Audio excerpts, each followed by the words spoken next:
Thank you for keeping it on Great Day SA. The annular eclipse is a big deal for South Texas because we won't see another one for a very long time. And Paul sat down with some experts to learn a little more.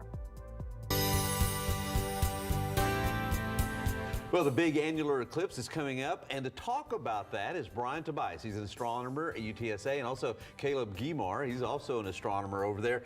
I don't know about you guys. Well, I know you guys are geeked up about this. This is a big, kind of, sort of, right? Yeah, definitely. It's a big event. You know, it's the annular eclipse, which is different than a total eclipse. That's true. Bryan, tell us a little bit about the annular eclipse. Okay. Well, the moon itself, as we know pretty well, it orbits the Earth. Mm-hmm. Orbits are not perfectly circular, and during the annular eclipse, the moon's going to be a little bit further out.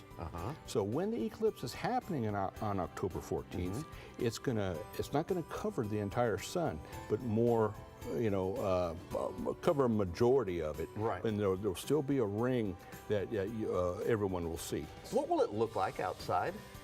It'll get darker. It'll get darker, but not totally dark. More dimmer. Yeah. It won't get totality. Almost like smoky, right? Kind of smoky. It may cool a few degrees, which we could use. Right. But I'm telling everybody, do not expect it to be nighttime. Right. Because it will not be. But we've got that next show that's coming up. In April. You know, we're going to get to that in just a second. Okay, so we've got an annular, and it's called that because it's a ring, right? Because you see the ring, annular eclipse, and then we've got the total.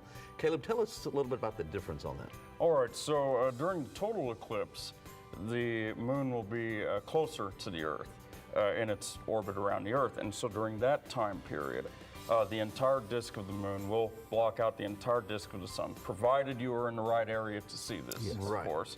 And you will actually be able to see the outer atmosphere of the sun, the corona, as it's called. This is a series of streaming wisps of light going away from the sun. It's really quite a sight to see. Okay, so let's say people want to see this. You guys have got some great telescopes. Let's talk about that. Okay. What we have here is just a simple amateur type telescope, but not all telescopes can look at the sun. You have to have a special filter that will go That's in a good front way to of mess it. up your eyes.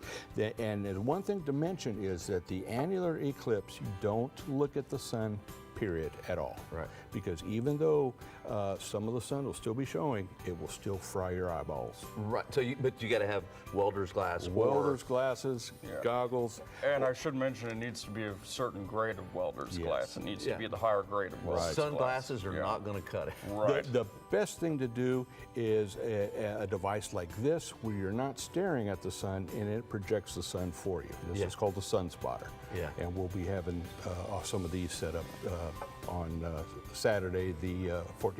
Right. So the date on that annular eclipse? October 14th. It's going to start around 10:30 or so, and it's going to last until the early part of the afternoon, about 1 to 2 p.m. How can folks find out more?